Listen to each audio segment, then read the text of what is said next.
Boa noite, Gisela. Boa noite, Bruno. E boa noite a todos. Adoraria falar o nome de todos aqui, mas eu estou vendo que tem muita gente e que delícia, todos conhecidos. Adoraria estar olhando para todos. É, bom, mas isso nesse momento não é possível. Mas adoraria estar olhando para todos. Imagina a gente todos numa sala e podendo se encontrar e podemos estar todos juntos e podermos compartilhar. É, nesse momento tão especial, né? Sempre são momentos riquíssimos para a gente poder compartilhar. E, e já que não é possível pessoalmente, né, em grupo, como estamos habituados, então podemos fazer por aqui. Portanto, antes de mais nada, eu quero dizer que também é um prazer estar aqui com vocês. E quero também agradecer a Gisela, que teve a ideia, tomou a iniciativa, o Bruno e mais pessoas que estavam juntos, né? Também a Raquel, que apoiou, e a Cris, que nos deu um monte de dicas e também contribuiu um monte, assim como a Marli ajudou a juntar as pessoas, a Patrícia, e já estamos aqui no segundo encontro. Então, assim, no nosso encontro passado, nós falamos, lançamos, melhor dizendo, um certo olhar sobre esse momento e sobre a que tudo isso está a serviço, né?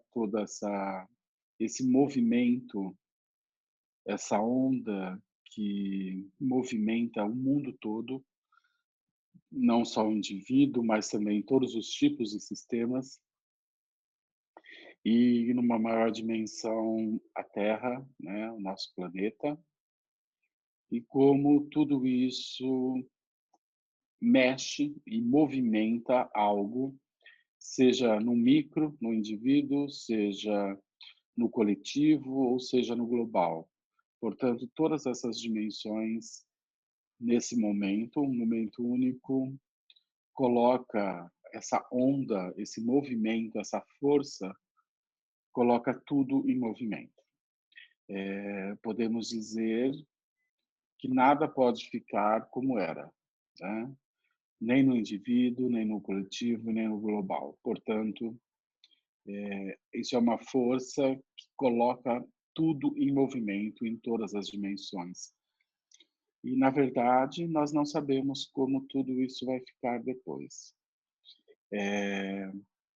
Mas a gente acredita que, como todo movimento, ele está a serviço da evolução, como toda crise está a serviço de movimentos, a gente acredita que também tudo depois pode estar melhor, mesmo que no início tudo pareça difícil. Isso, tudo que nós estamos vivendo, já faz parte do novo. O novo, ele sempre nos coloca numa situação que a gente não conhece. O novo sempre nos coloca numa situação onde nós perdemos, de alguma forma, o controle sobre as situações. O novo nos coloca sempre diante de uma situação onde nós nos deparamos com o desconhecido, com aquilo que nós não temos o controle, com aquilo que nos tira de uma zona de conforto, de uma zona de segurança. Portanto, o novo não é algo que vai vir, o novo já está acontecendo. Nós já estamos vivendo algo que é totalmente novo para todos nós. Portanto, o novo não é algo que está no futuro, mas já é algo que estamos vivendo, porque já saímos de um lugar onde estávamos e que ninguém está mais lá. Todos já estão em um outro lugar.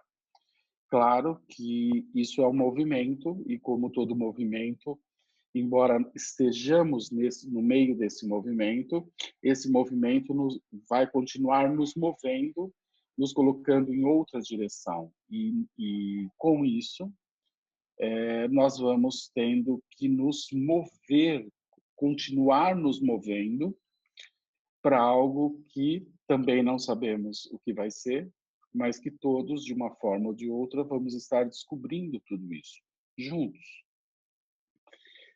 Claro, às vezes a gente faz algumas ideias, claro, a gente às vezes pode fazer algumas especulações, mas na verdade ninguém sabe.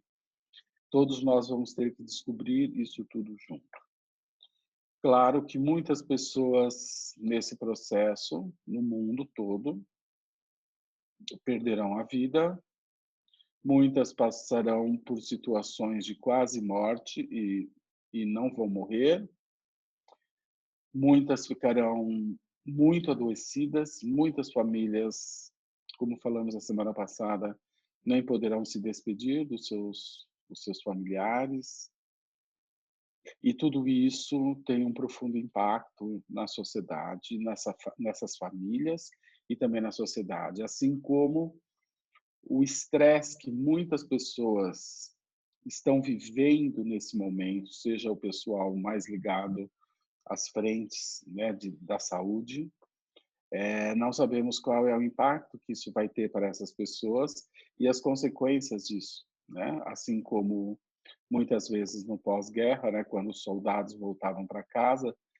depois de passar por tanto estresse diante do campo de batalha, muitos voltavam e saíam disso totalmente perturbados, trazendo às vezes até consequência por gerações para essas famílias, para esses descendentes e até para mesmo no campo mais amplo para os países mais envolvidos nessas guerras. Portanto, isso é um clima traumático e não sabemos como, especialmente as pessoas que estão muito de frente e tendo que lidar com isso, com as pessoas adoentadas, com medo de se contaminarem, o estresse, como que elas vão reagir a tudo isso? Como que as suas famílias vão reagir a essas perdas e que tipos de enredamento tudo isso também vai poder estar gerando para essas famílias ou até mesmo para determinados grupos sociais ou populacionais. Mas, via de regra, estou aqui falando não com pessoas leigas, estou falando com pessoas que têm esse olhar sistêmico, né? Estamos aqui todos conversando, partindo já de um nível de conhecimento que nos foi presenteado pelo Bert, né? E também ampliado e continua se movimentando através da Sophie. Então, portanto, todos nós já recebemos um presente essencial, né? Que é desenvolver um outro olhar, termos essa consciência das leis e das ordens que atuam não só no campo da família, mas em todos os outros campos. E com isso, tendo essas referências, é claro que tudo isso nos coloca não só numa posição de responsabilidade, porque esse conhecimento coloca todos nós num lugar de ajudador, e então ter esse conhecimento nos traz uma responsabilidade diante daqueles que nos procuram, diante daqueles que nos cercam e diante daqueles com quem a gente convive. E mais do que nunca é muito importante que a gente se mantenha centrado, que a gente se mantenha num lugar adequado dentro desse momento para esse movimento de ajuda, né? Todos vocês já sabem que o lugar adequado é um lugar centrado, é um lugar sem intenção, é um lugar onde nós respeitamos, né? E revisando, e é um bom momento para isso, as ordens de ajuda, né? Eu não posso dar ao outro aquilo que eu não tenho, e o outro também não precisa e não deve tomar aquilo do qual não necessita. Assim como eu também devo me submeter às circunstâncias que a vida se encontra, que as pessoas se encontram. E me submeter a algo significa, antes de mais nada, dizer sim a isso, né? E dizer sim a isso é dizer sim para esse momento que o mundo vive, dizer sim às pessoas que estão contaminadas ou adoentadas, né? E também dizer sim também à morte, né? Então, se submeter às circunstâncias significa isso, né? Antes de mais nada, estar de acordo com a realidade exatamente como ela se manifesta. Então, essa segunda ordem já exige de nós um profundo espaço de silêncio, de reflexão, aonde nós, antes de mais nada, ficamos de acordo com isso. Não negamos, nem evitamos, nem nos revoltamos, mas pelo contrário, a gente sorri para isso, para essa circunstância, sabendo que, em última instância, e mesmo que para muitos não seja compreensível o porquê ou a dimensão disso tudo, mas que tudo isso está certo. E se vocês se lembram da terceira ordem da ajuda, né? Eu me coloco como adulto diante de outro adulto, ou seja, eu não me coloco num papel de salvador e nem trato o outro como se o outro fosse incapaz. Pelo contrário, eu olho para o outro como eu me coloco como adulto diante de outro adulto. Dessa forma, eu posso despertar no outro aquilo que é mais saudável, aquilo que é mais consciente e aquilo que é mais centrado. Portanto, um desgaste muito grande nessa situação seria eu aceitar que o outro me coloque como salvador e eu me colocar nesse papel de salvador. Nós não salvamos ninguém. Portanto, respeitar essa ordem, né, é uma forma de nós também começarmos a ativar a força de cura que existe dentro de cada um. Se vocês se lembram da quarta hora de ajuda, eu acredito que sim, porque aqui quase todos já trabalham com isso. Eu olho para essa pessoa, eu desenvolvo uma empatia não individual, mas uma empatia sistêmica. Ou seja, eu não olho para essa pessoa, eu olho para ela e para todos atrás, para todos que estão aos quais ela pertence ou de onde ela vem. E talvez nesse momento poderíamos perguntar, mas isso é um movimento tão grande, né? Será que isso tem alguma coisa a ver com o sistema da pessoa, da família?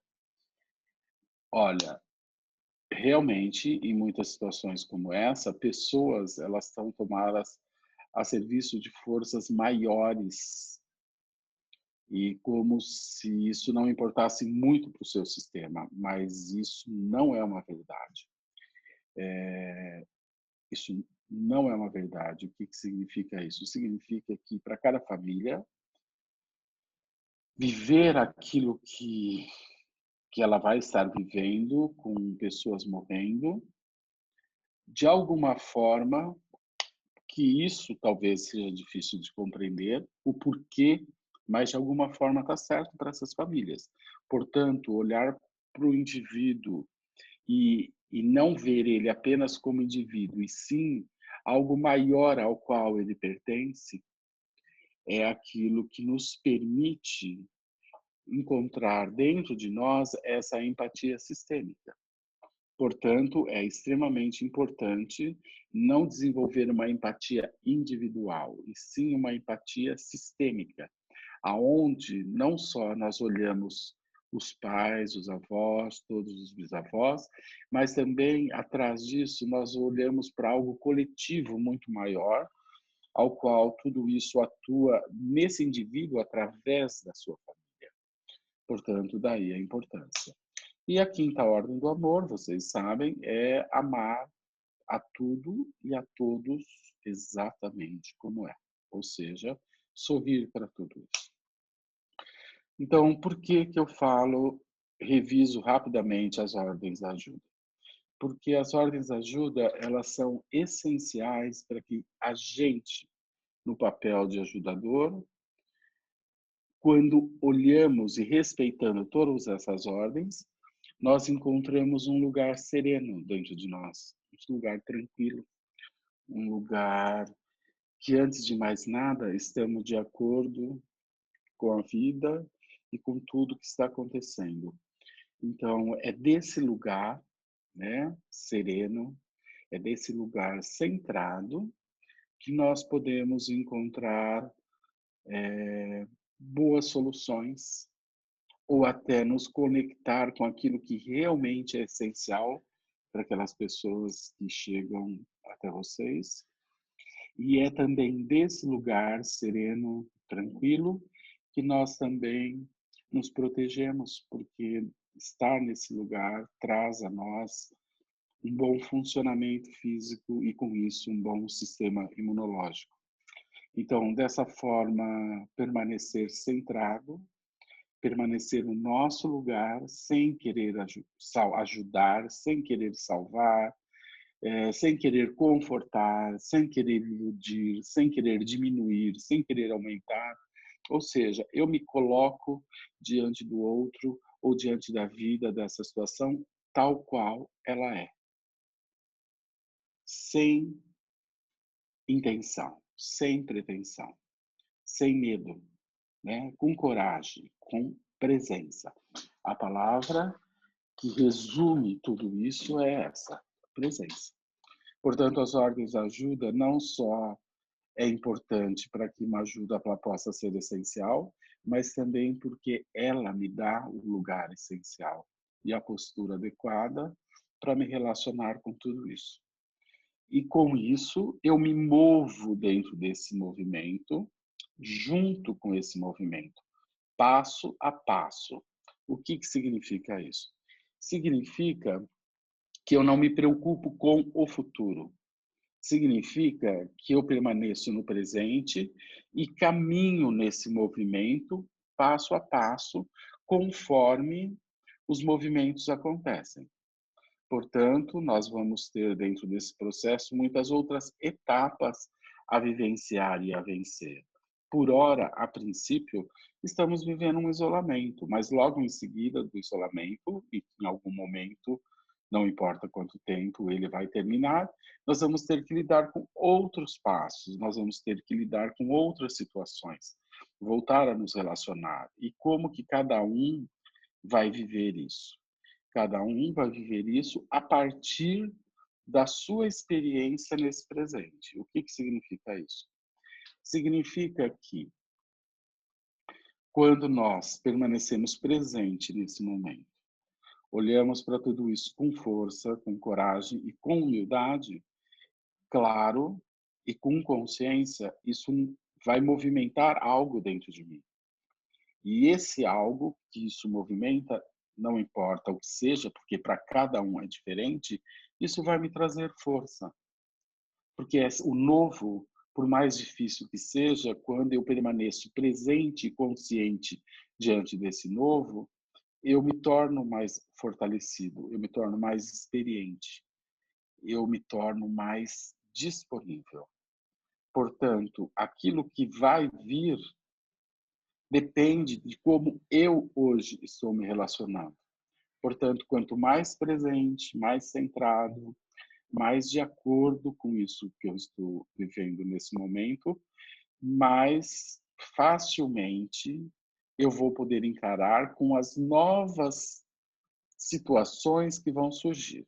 Por exemplo, daqui a pouco começa a fase de terminar o isolamento. Então, você vai poder se mover mais livremente. E aí você vai frequentar um espaço. E como que você vai se relacionar com essas pessoas estranhas ou conhecidas como você, quando você voltar para esse espaço? Por exemplo, ir a um bar, um restaurante. Você vai estar lá calmo, tranquilo, você vai estar lá assustado, com medo, neurótico. Então, existem outras fases que nós vamos ter que lidar diante desse processo. E sabemos que essas novas fases, a forma como elas vão, como nós vamos nos relacionar com isso, está intimamente ligado à forma como nós hoje estamos nos relacionando com isso. A pergunta que me vem nesse momento, diante dessa colocação, o que isso está gerando em você? Força, crescimento, presença, autoconhecimento, ou isso está gerando só tensão, angústia, trauma, medo, pânico? Como que você está reagindo diante disso tudo? Como que isso está impactando em você? Isso tudo está impactando de uma forma onde você está fazendo algo de bom com tudo isso que está acontecendo, seja para se conhecer, seja para você enfrentar questões difíceis, seja para você resolver questões que vinham sendo colocadas de lado. Ou você só está, ou você está negando o que está acontecendo, ou você está se revoltando, ou essa situação está, em outras palavras, para não nos alongarmos demais, você está se traumatizando. Portanto, as pessoas que estão se traumatizando com essa situação, elas vão ter uma dificuldade de lidar com o que está por vir ainda. E aqueles que estão usando esse movimento para ganhar força, autoconhecimento, para essas pessoas provavelmente vai ser mais simples lidar com essas novas fases que virão a partir disso, que nós não sabemos exatamente, mas sabemos que terão novas fases. Como que nós vamos sair disso tudo? Como que o mundo vai voltar a funcionar? Tudo, em todos os sentidos. Isso tudo é novo, não sabemos como vai ser. Agora, uma coisa é certa, vai ser diferente. Isso é inegável. Não tem como, né? O mundo parou e o mundo não parou por algo simples. O mundo parou porque algo, a vida, algo maior parou a todos. Portanto, eu friso novamente, e não quero ficar sendo repetitivo, que a forma como nós lidamos com tudo isso hoje vai ser determinante para aquilo que vem depois. Nesse momento, é o momento onde nós estamos, de alguma forma, construindo um futuro. Não só o meu futuro, mas também o futuro da humanidade, né? Porque nós, como indivíduos, somos como células para algo muito maior, que é o nosso planeta Terra. Portanto, nós, como indivíduos, temos uma importância, temos uma responsabilidade, porque a forma como nós nos comportamos determina a nossa vibração, determina o nosso campo energético. E a nossa vibração, o nosso campo energético, não só determina o meu funcionamento, mas também daqueles que me cercam. E esses grupos, conforme eles vão se unindo, isso determina um campo vibracional para a humanidade. Portanto, a atitude de cada um é de total responsabilidade, não só para o que vai vir para si, mas também para aqueles que o rodeiam, em função de como cada um se relaciona. E só frisando novamente, lembrando das ordens da ajuda, ela é importantíssima para vocês encontrar esse lugar, para vocês olharem para o essencial, para vocês encontrarem a atitude adequada para não só viver esse momento, mas também para poder ir além e nos mover em direção a algo que nos aguarda. É esse mundo, de alguma forma, novo, ou essa nova ordem, ou essas novas dinâmicas que serão totalmente novas a partir disso tudo que estamos vivendo nesse momento. Portanto, é um momento, é um presente para a humanidade. É um presente imensurável, e não só é um presente imensurável, é uma oportunidade ímpar. Eu acredito que a humanidade nunca passou por algo nessa dimensão e dessa forma, e, portanto, com certeza, tudo isso contém algo muito especial, e como uma grande onda, podemos surfar isso de uma forma muito positiva. Eu acredito que todos vocês, que de alguma forma já conhecem todo o trabalho do Bert, né, que vem ou me acompanhando, ou acompanhando o Bert e também tantas outras pessoas, Eu acredito que todos vocês e todos nós já temos, se não todas as ferramentas, mas temos as ferramentas principais para lidar com tudo isso. Então, todos nós já temos ferramentas essenciais para lidar com tudo isso. E essa é a hora de nós usarmos essas ferramentas. Não adianta nós termos as ferramentas e não as utilizarmos. Portanto, esse é um momento muito propício, muito adequado para que a gente possa usar essas ferramentas, que são esses presentes, que foi esse presente maravilhoso que o Bert trouxe a todos nós. E esse é o momento muito propício e adequado para fazermos uso dessas ferramentas. Não se esqueçam, vocês têm ferramentas, precisa usá-las. Essa é a hora de usá-las. Esse é o momento propício para usá-las. E aqueles que usarem, o essencial, nem precisa de um conhecimento muito amplo ou absurdo. Aqueles que usá-las, né? Usar as ordens do amor, aqueles que usar as ordens da ajuda, aqueles que não ficarem presos ao pequeno e olhar para sempre algo maior, coisas básicas, bem essenciais que o Bert nos ensinou, né? Que as crises todas estão em movimento do crescimento, da evolução, ou seja, usar essas 4, 5 ferramentas básicas. Aqueles que usarem, com certeza poderão podem ter certeza que estarão diante de um novo momento, muito mais fortalecidos, com muito mais com confiança, com coragem, sem traumas, né?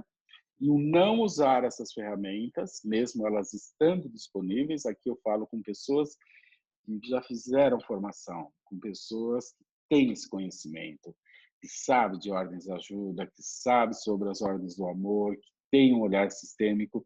Então, aqueles que usarem essas ferramentas básicas não terão traumas. O trauma só acontece quando nós, diante do difícil, ao invés de respirar e viver aquilo, a gente se contrai, se revolta e diz não. Só isso gera o trauma. Portanto, todos vocês têm recursos o suficiente para não se traumatizar com isso e, pelo contrário, ganhar força e permanecer como referência para ajudar aqueles que estão ao seu redor. Não porque vocês têm que fazer algo, mas com a presença, com o centramento, com a atitude, com a serenidade. Nós somos campos de vibração. Se eu estou centrado, relaxado e chega uma pessoa nervosa, ansiosa, e eu permaneço centrado, essa pessoa se acalma. Agora, se eu não estou no meu centro e aparece alguém em pânico, assustado, apavorado, agora eu entro nessa vibração e agora eu também entro nessa energia. Portanto, muitas vezes ajudar é apenas permanecer centrado, sem estar com intenção de fazer algo para o outro.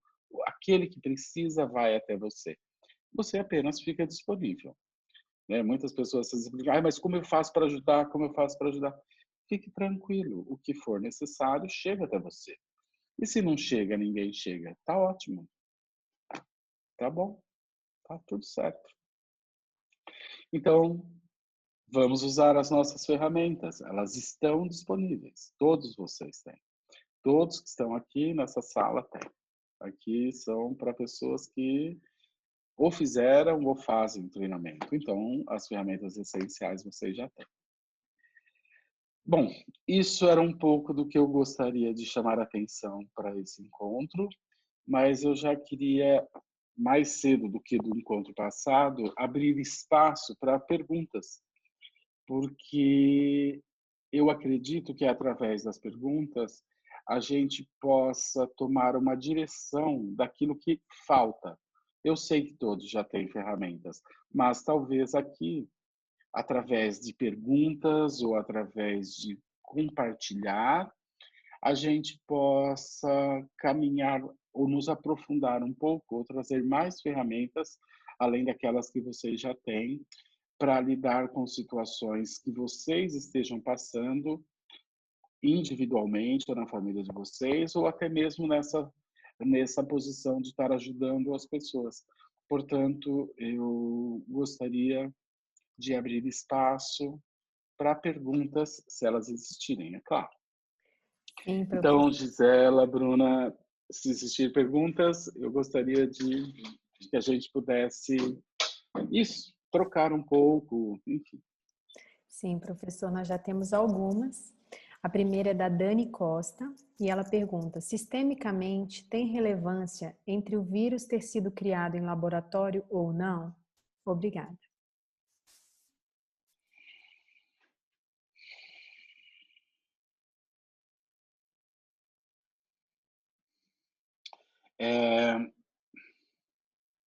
Sobre alguns aspectos, sim, e sobre outros aspectos, não. Se isso foi criado num laboratório e isso foi criado com alguma intenção de prejudicar algo ou alguém, então envolve uma responsabilidade direta de uma pessoa ou de um país. E, portanto, é claro, isso pode ter consequências sérias, mesmo que não agora, para o futuro ou para a alma desse país. Isso pode ser muito sério. Agora, sobre outros aspectos, isso não tem muita importância. Que outros aspectos? No sentido do efeito que isso tem ou está tendo, ou que isso está movendo no indivíduo e no coletivo. Então, assim, para tudo o que isso está causando a cada um de nós, seja no individual ou no coletivo, não importa se isso foi criado no laboratório ou se isso é a evolução de uma bactéria, de um vírus, e que ele passou por uma mutação e saiu de um animal e foi para um ser humano. Então, isso pouco importa, porque os efeitos, as consequências da onda que isso movimenta, não importa a sua origem. Agora, como eu disse no início da resposta, se isso foi gerado com algum objetivo maior, escuso, que a gente não saiba, por alguém ou por um país, para esse país, para a alma desse país, ou para aqueles que o criaram, sim, isso vai ter consequências, mesmo que não sejam vividas nesse momento, mas isso vai ter consequências para o futuro. Como tudo na vida, né? Tudo tem consequência. Nada é desconectado e nada pode acontecer sem que tenha consequência. Na sequência, nós temos duas perguntas do Valdomiro Cesso Filho. Hum. E ele pergunta primeiro: chegou um momento que, ao final das constelações, Bert pedia que os presentes vibrassem para que o que foi trabalhado chegasse a todas as pessoas que tivessem questões similares, levando essa energia a muitos, beneficiando muitos. Qual a similaridade e divergência entre essa vibração e a energia que seria mobilizada num atendimento online com representantes? Bom, quero falar, esse é um tema importante, que é sobre atendimento online. Eu vou primeiro falar da minha experiência com atendimento online, depois eu vou falar sobre a escola, a posição da Sophie, e o Bert tinha a mesma posição, né? Então, depois eu vou falar do posicionamento da escola, da Hellinger Show. Eu faço atendimentos online há muitos anos. E, e isso se mostra bastante útil, eficaz e eficiente. Mas atendimento online não significa fazer constelação online. Tá? Eu já fiz, muitos anos lá atrás, eu testei, era uma cliente que estava Los Angeles, eu atendo ela com uma certa frequência, e surgiu uma circunstância, eu experimentei fazer uma constelação online. Eu fiquei muito frustrado e decepcionado com aquilo que aconteceu ali. Eu não vi profundidade, não achei que aquilo funcionou, não achei que teve profundidade, não achei que teve eficiência, né. Portanto, depois tentei numa outra situação, também fazer constelação online, não gostei dos resultados, dos efeitos. Por quê? Eu percebi que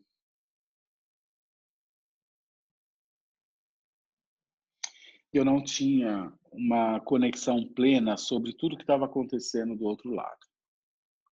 Eu não eu me senti, eu observei que eu não tinha uma consciência plena de que tipos de energia que estavam atuando lá do outro lado. Eh, vocês sabem, a constelação, ela atua dentro de um campo absolutamente sutil. Ela atua dentro de um campo de ondas vibracionais. Tudo isso tem a ver com física quântica, campo mórfico. E existem muitos níveis de vibrações atuando, né. Algumas pessoas se conectam com vidas passadas, outro com famílias, outro, com espíritos. Existem muitos níveis de campos atuando. E o que eu percebi é que quando estamos muito distante das pessoas, algumas técnicas de constelação, eu percebi, para mim, que não me trouxe nenhum conforto e não sinto que isso teve um efeito profundo no outro, né. Não sinto que, em outras palavras, nós chegamos no algo essencial. Não sinto. Chegou lá em algumas coisas, até algumas emoções aconteceram, e eu saí com a sensação de que absolutamente frustrado. Não senti que aquilo tinha uma força legítima e que a gente tinha alcançado algo essencial. Portanto, eu nunca mais fiz.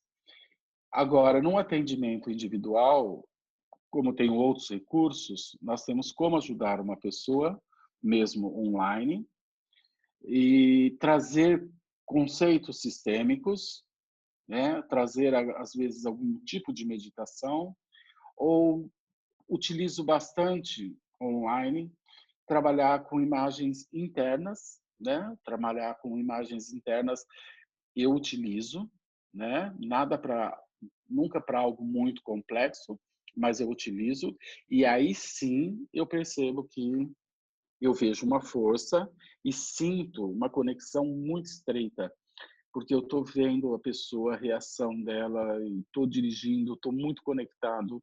Então, assim, aí eu me sinto um pouco mais à vontade de utilizar dessa forma. Mas, via de regra, a gente eu não faço constelação. Âncoras também, não utilizo âncoras, não gosto de utilizar âncoras para esse tipo de atendimento online. Para mim não funciona, não ganha profundidade. Para muitas pessoas, só de ver o outro emocionado, a gente, para algumas pessoas, elas acreditam, ah, eu toquei algo essencial. Não, não necessariamente. O choro muitas vezes só serve para distanciar a pessoa daquilo que é essencial. Então, cuidado com os choros, com as emoções. Vocês já sabem, emoção, ela pode ser primária, verdadeira, mas ela pode ser também um choro de vitimização e você acha que você está tocando e não está tocando nada, está fazendo algo na superfície. Portanto, eu digo que vocês tomem muito cuidado. E como que a escola Hellinger, né, a Hellinger Schule, qual o posicionamento deles acerca disso? É exatamente o mesmo posicionamento que eu tenho. Nós somos totalmente alinhados. Conversei com a Sophie sobre isso e ela pensa e age do mesmo jeito. Constelação online, não. Atendimento online, sim. Tem como. tem como ajudar. Você pode ajudar uma pessoa sistemicamente, conduzindo ela a algo, ou com uma palavra, ou trazendo uma imagem, ou colocando situações. Não precisa fazer uma constelação. Agora, fazer constelação online, a gente não sabe que tipo de energia que está atuando ali. Nós estamos muito longe, distante, e acho bastante complicado. Mas cada um é livre para fazer tudo o que quiser e também ser responsável por isso. Aqui falamos de adulto para adultos. Cada um faz o que quer. Seguindo, professor, temos a pergunta da Rosângela Figueiredo. Oi, querido Uhum. Renato. Particularmente, tenho tido dificuldade em planejar coisas futuras.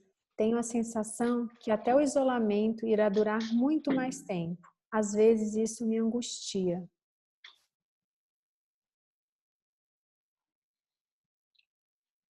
A pergunta que eu faço de volta para ela, o que é angustia? Qual é a angústia? Não saber quanto tempo vai durar o isolamento social, não saber, não conseguir programar o futuro, ou, na verdade, o que está por trás disso? Então, eu preciso ouvir um pouco mais dela, da Rosângela. Se ela quiser me falar direto, é só ela levantar a mão, aí a gente conversa direto. Sim, Rosângela, se você quiser abrir... Ah, ela já está aqui. Só um momento, professor.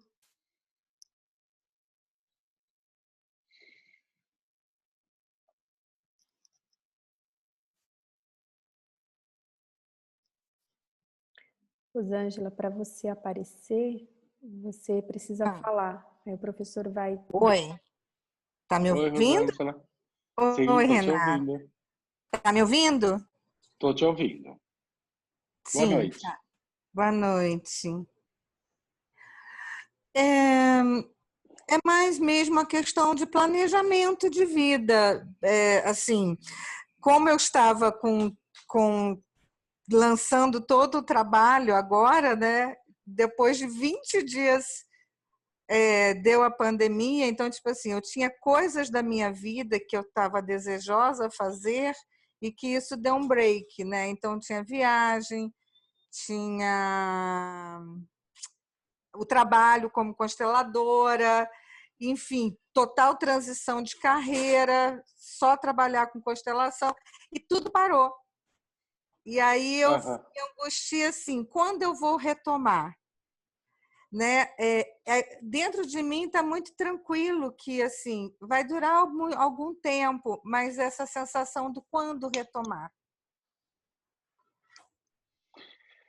Eu também estava com um monte de programação, com um monte de planos, em muitos aspectos, e tudo foi por água abaixo.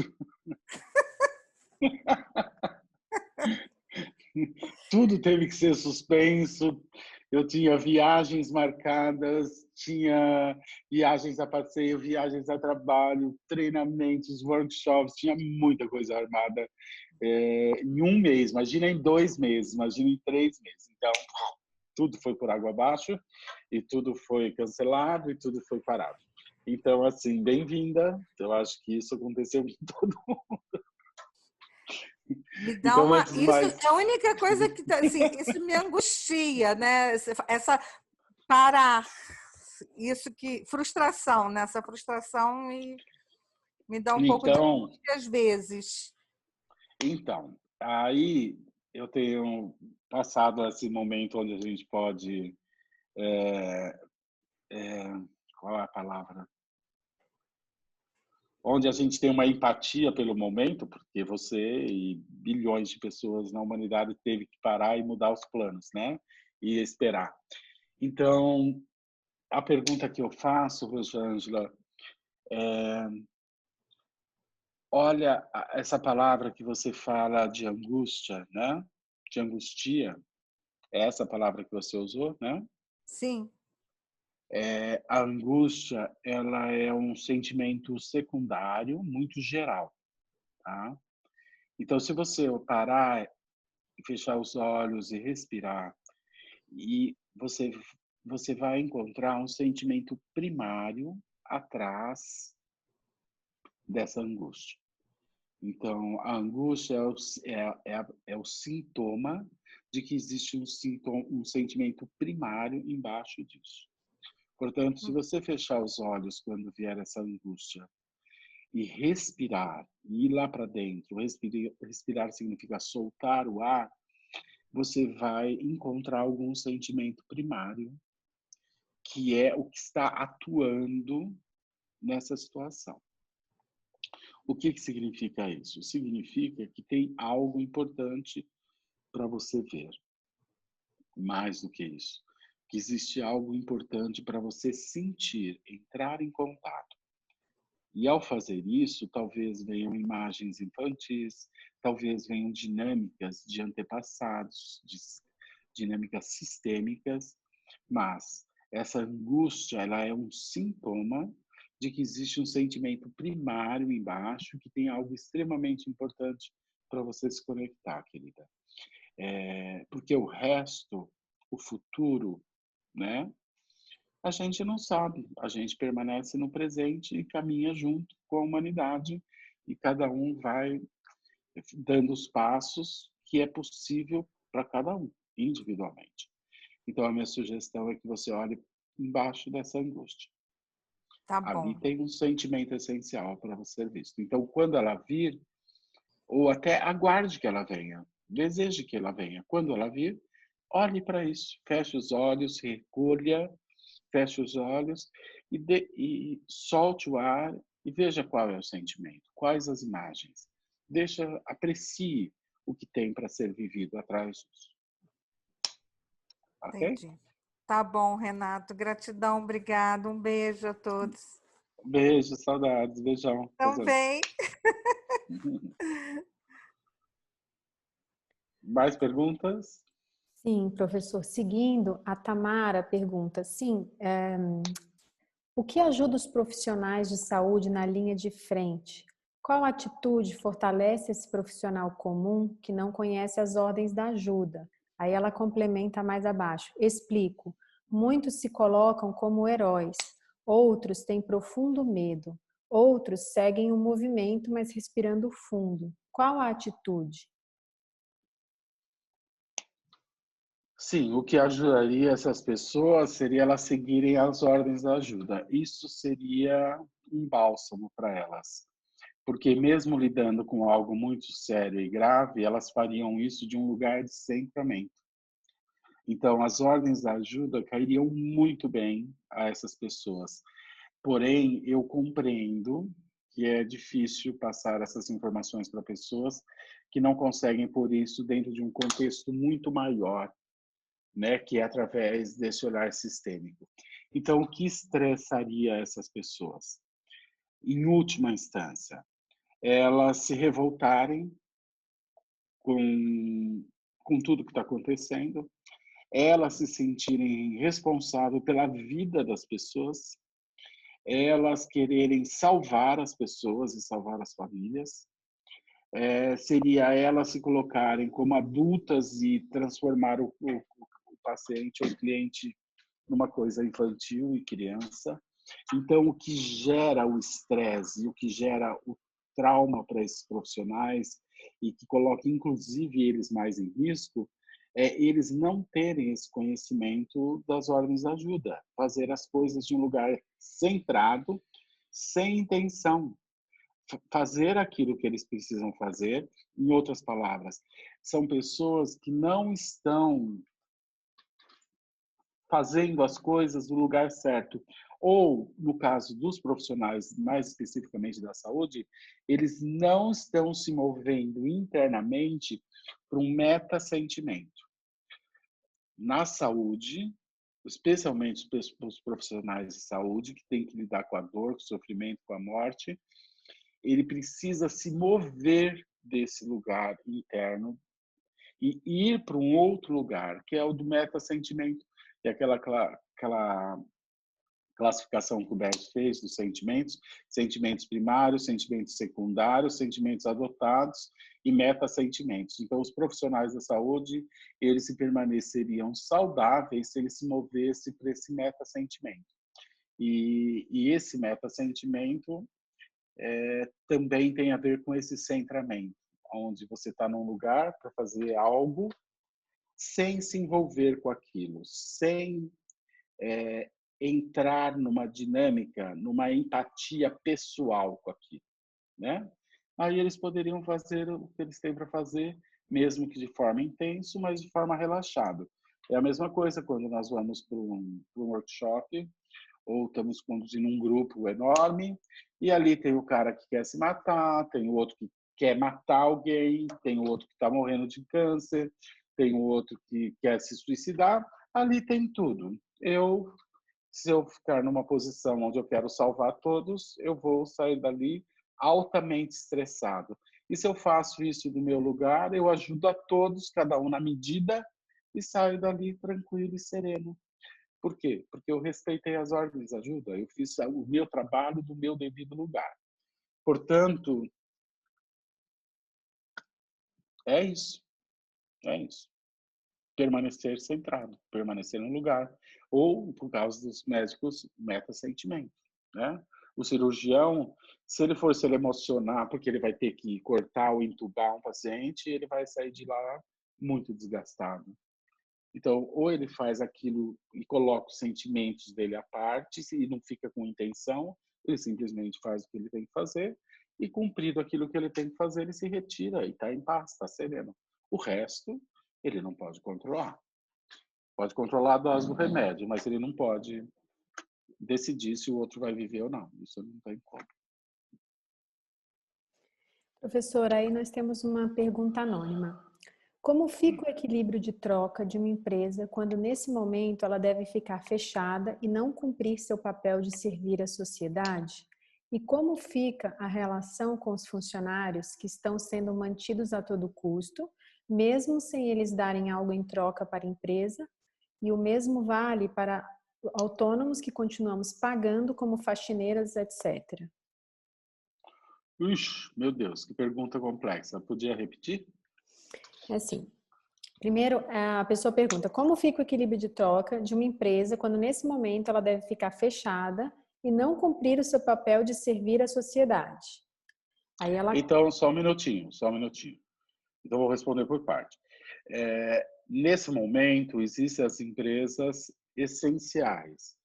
O que é uma empresa essencial? Coisas ligadas à saúde, coisas ligadas ao alimento, coisas que as pessoas precisam disso, coisas de urgência. Ninguém pode ficar sem se alimentar por muito tempo e quando as pessoas precisam de um remédio, de um hospital, elas precisam. Então, portanto, tudo que está conectado com isso são coisas essenciais. Então, essas empresas essenciais, de uma forma geral, elas estão cumprindo seus papéis, de uma forma ou de outra, elas estão cumprindo seus papéis.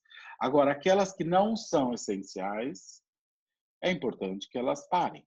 Por que é importante que elas parem? Porque entre o essencial e o não essencial, aí existe a vida e o risco das pessoas, né? O objetivo não é controlar a vida das pessoas, mas sim dar às pessoas que adoecem a oportunidade de serem tratadas. Então, o isolamento social tem essa finalidade, criar uma condição para que todas as pessoas que adoeçam tenham a oportunidade de ser assistidas com o UTI, com o ventilador artificial, porque esse vírus ele ataca muito fortemente os pulmões e o coração. Então, basicamente, o isolamento tem essa finalidade, achatar a curva para que mais pessoas tenham a possibilidade de ter uma assistência. Se não faz o isolamento, o que acontece? Milhões adoecem de uma vez, e se milhões adoecer de uma vez no Brasil, só milhares conseguem ser atendidos. Os outros tantos milhares, esses não vão ter nem a oportunidade. Então, é essa a primeira parte da pergunta. Depois continua, Gisela. Aí segue na pergunta assim: e como fica a relação com os funcionários que estão sendo mantidos a todo custo, mesmo sem eles darem algo em troca para a empresa? E aí faz um paralelo também com os autônomos que continuamos pagando como faxineiras, etc. É uma pergunta a respeito do equilíbrio de troca nesses casos. Ótimo. É uma pergunta, essa segunda parte da pergunta é mais complexa ainda. Porque quando falamos de equilíbrio de troca, existem camadas de equilíbrio de troca, né? O que significa isso? Então, por exemplo, eu tenho pessoas aqui que me ajudam e eu dispensei essas pessoas, não só porque eu não queria que elas se expusessem, mas também porque eu também não queria me expor. E com isso, eu mantenho pagando a elas, mesmo que elas não venham trabalhar. Então, teoricamente, num primeiro nível,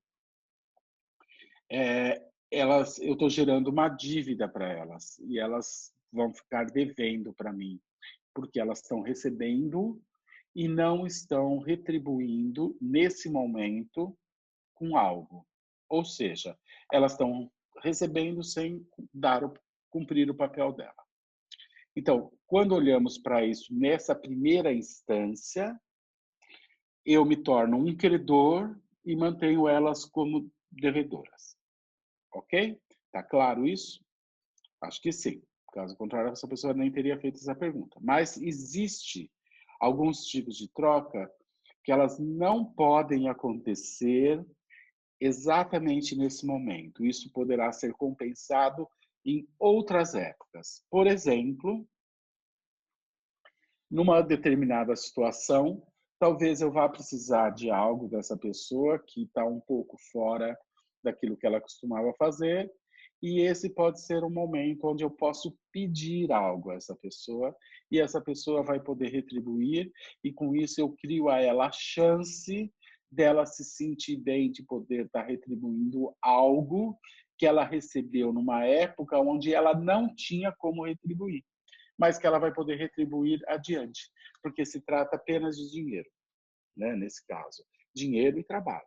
Então, portanto, eu posso criar lá na frente, quando as coisas estão mais normalizadas, criar uma situação onde ela tem a possibilidade de retribuir aquilo que ela vai ficar devendo. E elas sabem, e essas pessoas sabem que elas estão devendo. Por outro lado, elas precisam daqueles que têm a possibilidade de ajudar, e por outro lado, elas ficam numa posição de devedor. Aí você pode me dizer, mas talvez lá na frente eu não vou mais poder estar com essa pessoa e vou ter que dispensá-la, e aí ela vai ficar devedora. Bom, aí nós entramos em outra camada de troca, que é com o universo. Aquilo que nós fazemos e que o outro, de alguma forma, não pode retribuir, mas nós fazemos com amor, muitas vezes não recebemos de volta dessa pessoa, mas recebemos de outras fontes da vida. A vida nos traz abundância. Portanto, essa é uma outro nível de troca que atua em todos nós. Então, não podemos nos relacionar com a vida com uma troca sempre imediata. Eu dou, eu recebo, eu dou, eu recebo, eu dou, eu recebo. Muitas vezes eu apenas dou, eu apenas me torno generoso e faço isso sem intenção. E faço isso simplesmente porque o outro precisa e porque eu posso fazer. E não estou preocupado com essa troca. E especialmente quando eu faço isso com amor, se a troca não vier dessa pessoa, ela vem do universo. E então, por isso, as pessoas generosas, elas costumam ser muito abençoadas e nunca lhes faltar nada. Então, agora estamos falando de um outro nível de troca, que não é essa troca do dia a dia, e assim funciona. Portanto, existem muitas camadas de troca e as pessoas generosas muitas vezes desenvolvem uma proteção, né? Uma boa-aventurança, né? A essas pessoas nunca falta nada, por exemplo. Bom, Tem professor. mais uma etapa, pergunta ou não? Eu acho que agora eu respondi toda a Não, pergunta, né? agora respondeu. O senhor respondeu dessa pessoa. Nós temos uma outra pergunta também anônima, que diz o seguinte: caro Renato, Com certeza, o Covid-19 está a serviço de algo maior e da transformação pessoal de cada um. No entanto, assistimos também a movimentos de restrições de liberdades, imposições de governos ditadores, vacinação compulsória e etc. Como olhar para isso?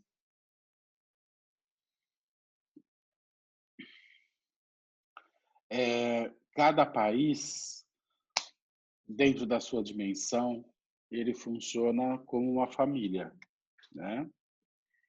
E cada família, ela tem seus valores e suas crenças. E embora para essas famílias ter os seus valores, suas crenças, isso é o certo para eles, isso é claro que sempre traz consequências, isso tudo está em evolução. Portanto,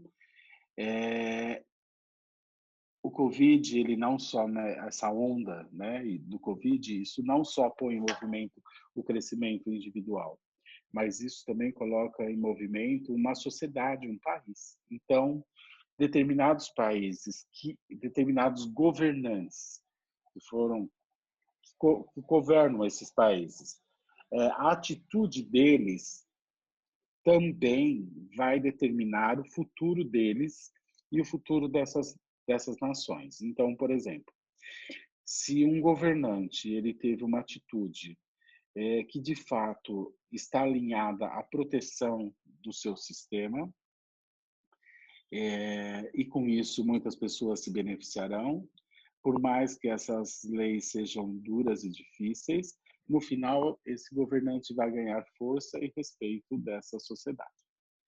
Agora, se essas decisões elas foram tomadas não pensando necessariamente na sociedade, mas sim no interesse pessoal ou político, ou seja, ele não está olhando para a sociedade, nesse momento ele consegue até impor determinadas coisas com leis, com regras ou com autoritarismo, porém isso vai tirar dele força e vai tirar dele respeito.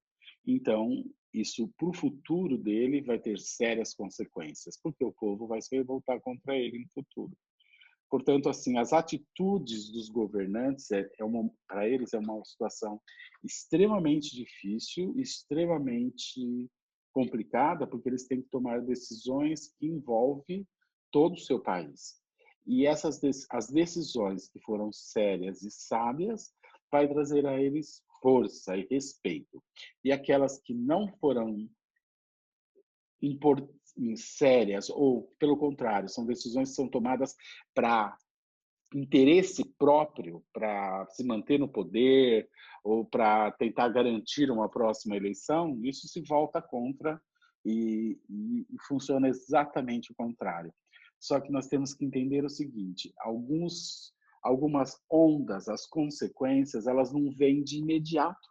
Elas vêm, às vezes, daí 2 anos, daí 5 anos, às vezes 20 anos, porque para a Terra, como planeta, né, não tem pressa. Nós vivemos poucas décadas. A Terra continua. O mundo não vai acabar. A humanidade não vai acabar. Portanto, cada povo vai ter que viver as suas consequências. E é lógico que, como qualquer família, ser obediente, né, muitas vezes não é a boa solução. Às vezes precisamos reagir e frustrar os nossos superiores ou os nossos pais, né? Amadurecer muitas vezes significa tomar responsabilidade e frustrar aqueles que querem me coordenar. Então, enfim, todos nós temos responsabilidades. É isso. Professor, na sequência, nós temos a da Patrícia Belda. Renato, fomos todos levados a parar. Agora seria o mais apropriado momento do não fazer? É nessa atitude daqueles que não estão no frontline da ajuda que poderiam se centrar? Ou seja, ela pergunta se é nessa atitude do não fazer que todos aqueles que não estão nesse frontline poderiam se centrar, e ela complementa: até Nova York, que era a cidade que não dormia, parou. Olha, com certeza parar para muitos é a coisa certa. Para outros, não. Para mim, por exemplo, não. Eu nunca parece que eu estou fazendo muito mais além do que eu fazia antes. Então, portanto, para mim não significa parar, significa fazer diferente, fazer de outro jeito e fazer coisas novas. Então, assim, esse parar significa literalmente para muitos é literalmente ficar trancado, parado e refletindo. Para outros não. Então vamos dar exemplos.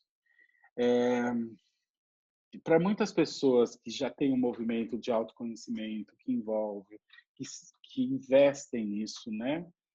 Como todos aqui, com quem estamos conversando, né? Todos são pessoas que investem nisso.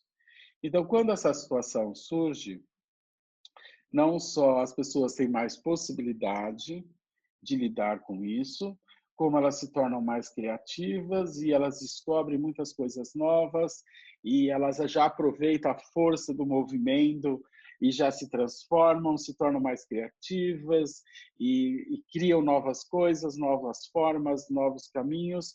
E com isso, o parar significa, o que é para muitos ficar trancado, para quem já está nesse movimento de consciência, significa se tornar mais criativo, olhar para mais algumas coisas, mas isso se reverte em força e criatividade. Então, não significa ficar parado em casa sem fazer nada.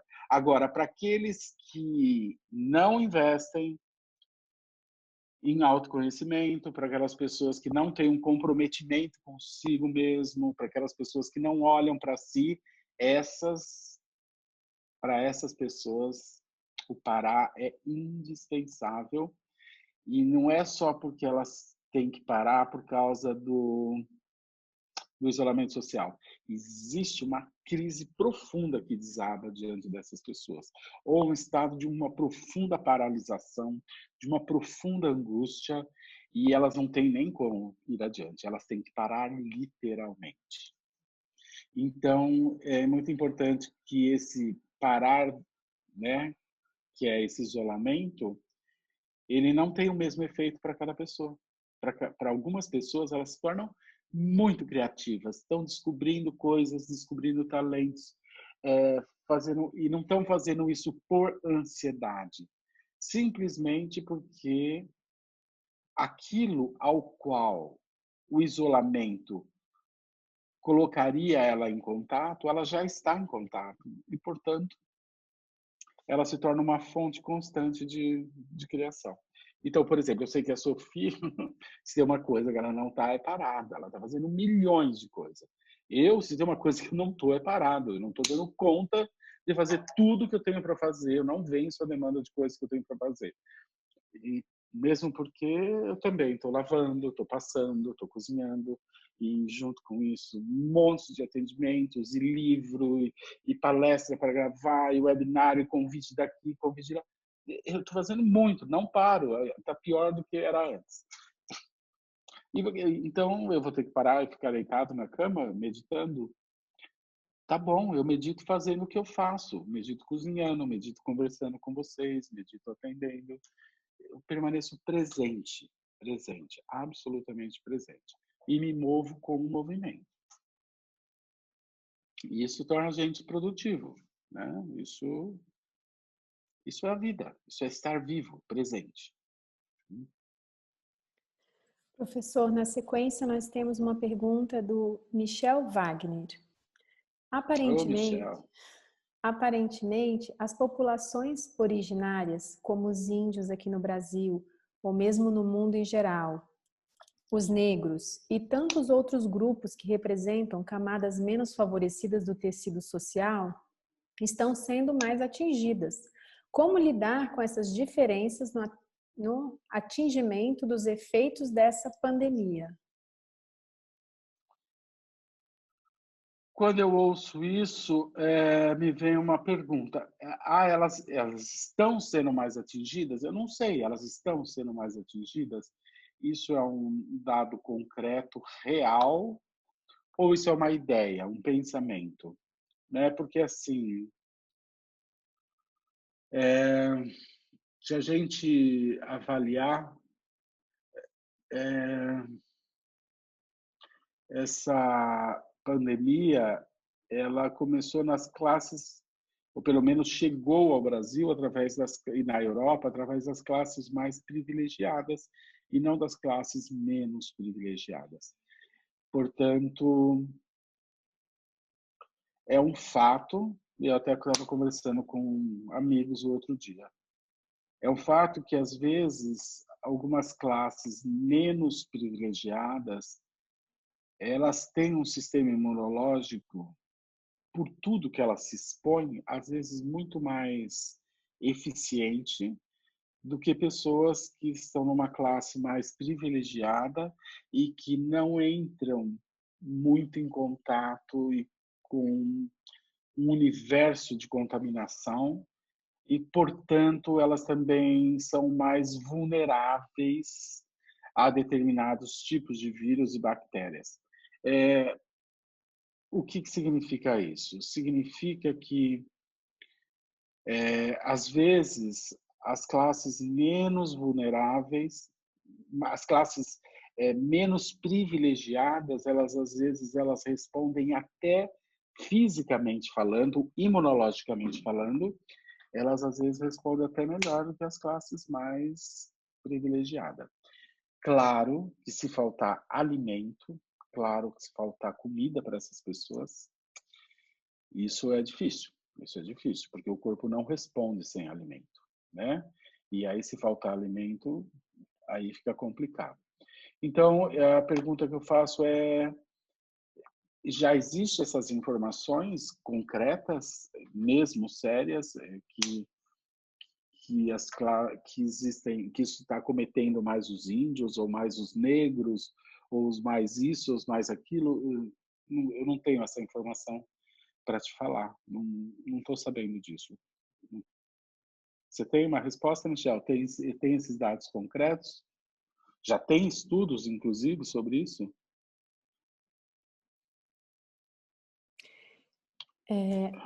Alguém responde aqui, a Gladys Shalom diz, existe sim, professor. E a Viviane também, Tricerri, fala, sim, já existe. E a Vanessa Araújo diz, Renato, os casos nas periferias estão chegando agora. Sim. Olha, ok, uma coisa são esses dados, e eu gostaria de ver e de entender, né, de saber mais desses dados. Eu não estou alinhado a isso. Agora, eu diria o seguinte: eu quero saber se alguém depois tivesse esses dados, eu gostaria de saber mesmo, eu tenho muita curiosidade, mesmo porque é algo que eu venho fazendo muita reflexão sobre isso, né?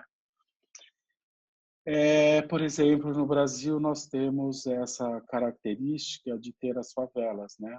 Onde as pessoas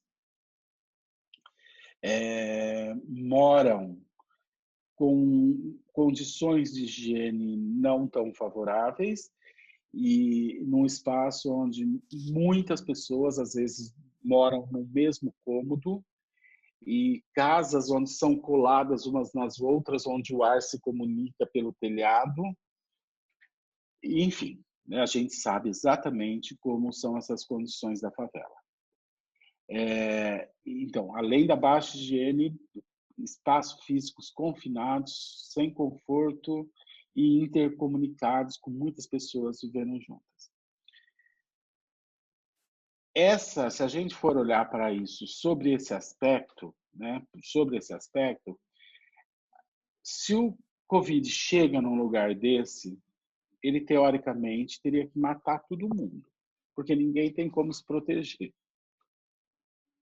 Vocês concordam comigo que como que as pessoas vão se proteger num espaço como esse? Não tem como proteger. Portanto, né, para avaliar isso de uma forma mais fria, a gente tem que avaliar o número da população, o número da infecção e o número dos que morrem. Isso é uma análise fria.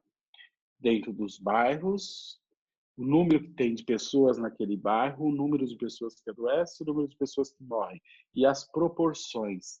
É isso que precisa ser avaliado para que a gente possa ter uma maior compreensão.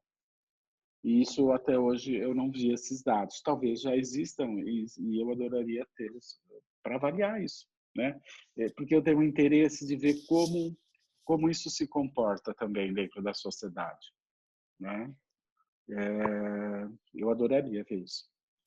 Professor, o professor Michel complementa, não exatamente, mas nos Estados Unidos sim, são os negros e latinos. No Brasil são inferências, mas algumas pessoas comentaram no chat que sim, que tem esses dados e irão mandar para o seu e-mail.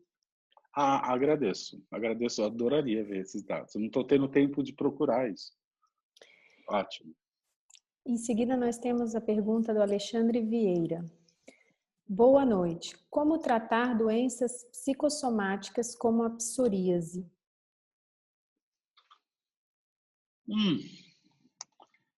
Isso já é uma pergunta que foge bastante do tema, né?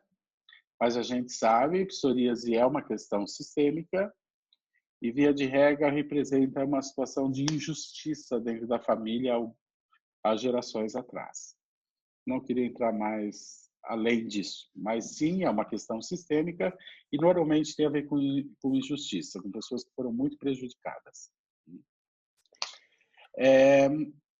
Gostaria de voltar também na pergunta anterior, né, que fala das classes menos privilegiadas e mais privilegiadas. E eu sei que isso que eu vou falar é uma coisa que choca. Mas isso não fui eu que falei, isso foi o Bert que falou, né? Eu apenas estou compartilhando e já falo que isso choca porque eu fiquei chocado quando eu ouvi. Portanto, quando o Bert fala da ordem da chegada, né? A gente sabe que cada uma dessas leis, das ordens do amor, elas têm uma função, né? Elas não foram criadas pelo ser humano e cada uma delas cumpre uma função dentro da sociedade, dentro da vida, dentro da humanidade. São leis voltadas para as relações. E a segunda força, qual que é? Qual é a segunda força? Bom, alguns colocam como equilíbrio de troca e outros colocam como ordem de chegada. Aí eu coloco como ordem de chegada, porque na verdade tanto faz qual é qual. Mas sobre esse tema, se trata de uma coisa que é ordem de chegada. E o que essa ordem de chegada diz respeito? A que essa força está a serviço? Eu sei que muitas pessoas sabem da existência dessa força e, claro, todo constelador tem que ter esse conhecimento da importância da ordem de chegada. Então, o que essa força diz? Quem chega primeiro tem precedência a quem vem depois. Quem vem depois deve respeito a quem chegou antes. Ok, essa é a base dessa força. Mas essa força ela está voltada para quê? Qual é a finalidade dela?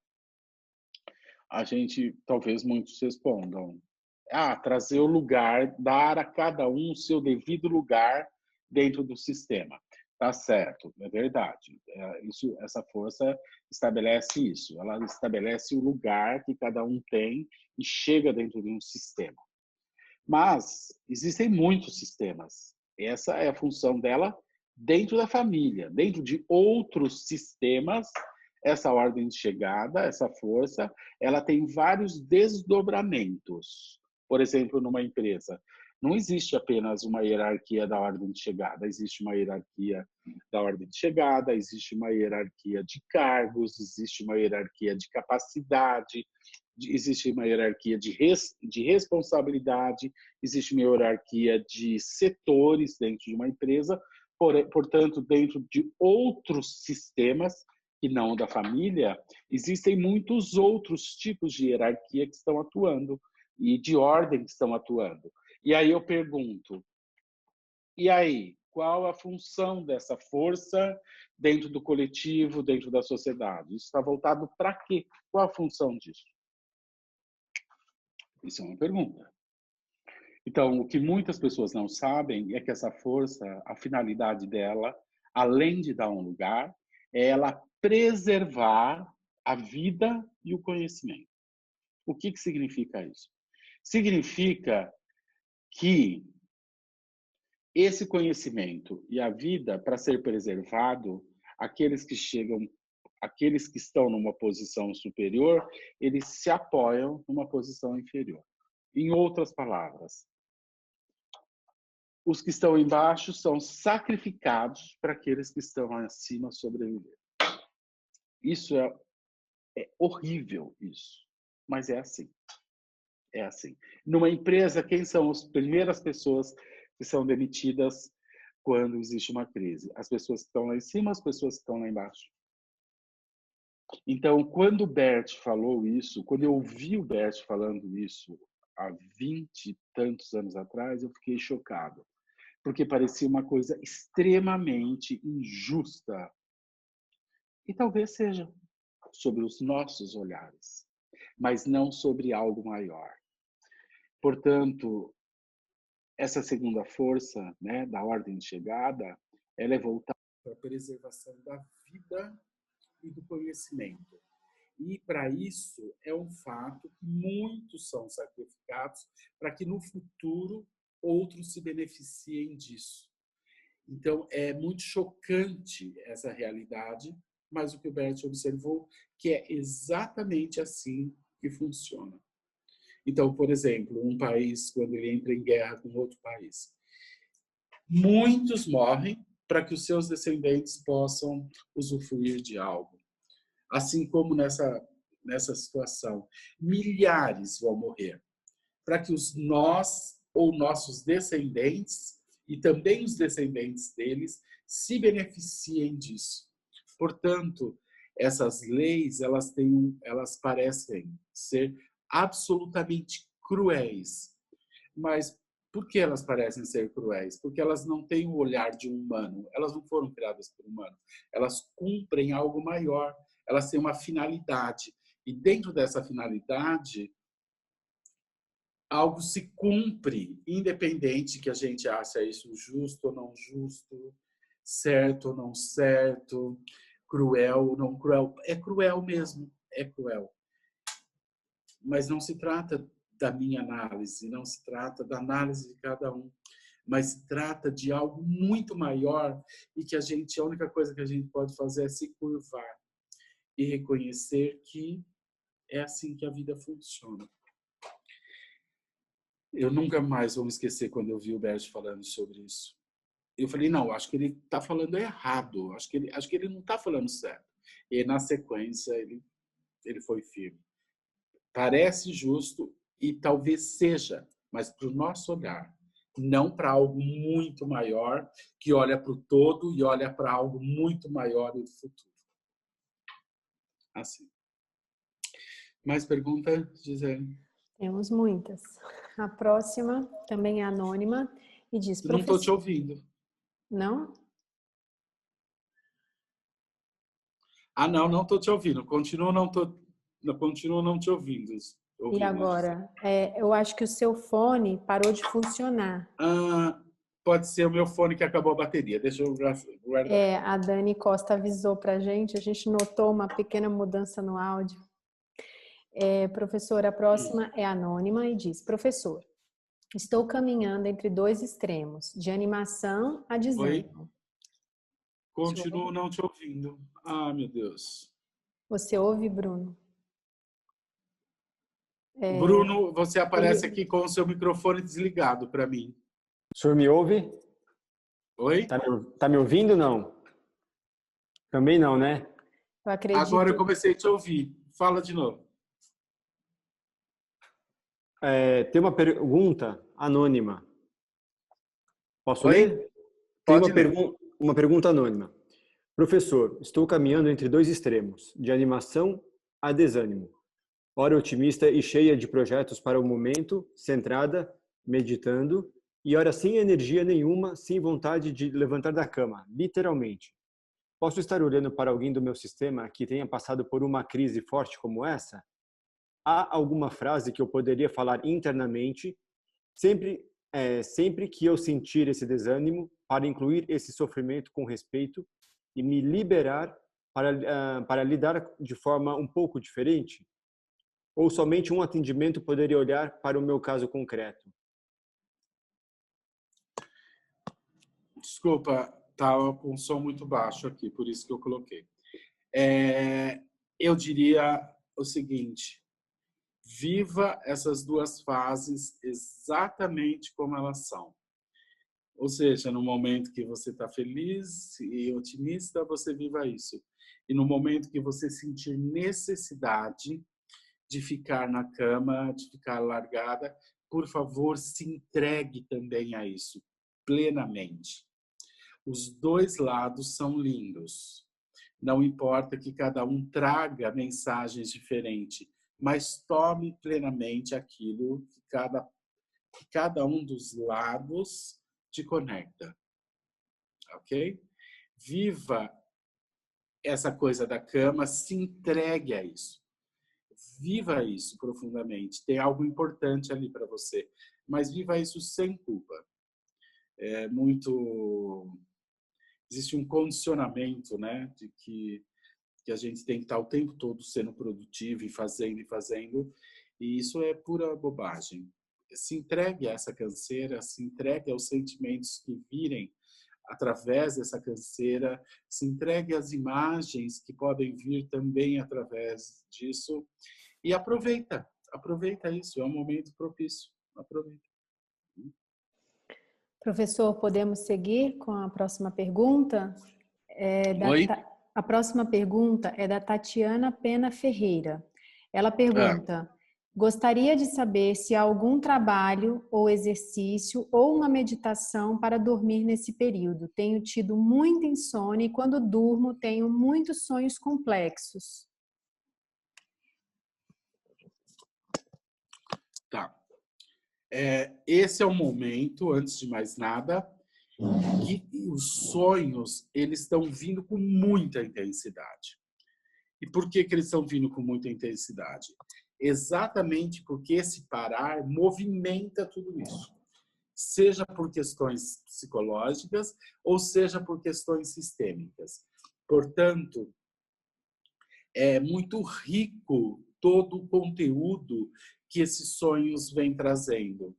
Então, antes de mais nada, é importante não querer não sonhar. Pelo contrário, o momento ele é propício para isso, para nos conectar com coisas muito importantes, seja psicológicas ou seja sistêmicas, porque muitos sonhos eles nos conectam também com antepassados, podemos resolver questões com os antepassados. Portanto, é um momento importante de você anotar esses sonhos, o conteúdo desses sonhos e depois poder fazer reflexões e meditar sobre isso.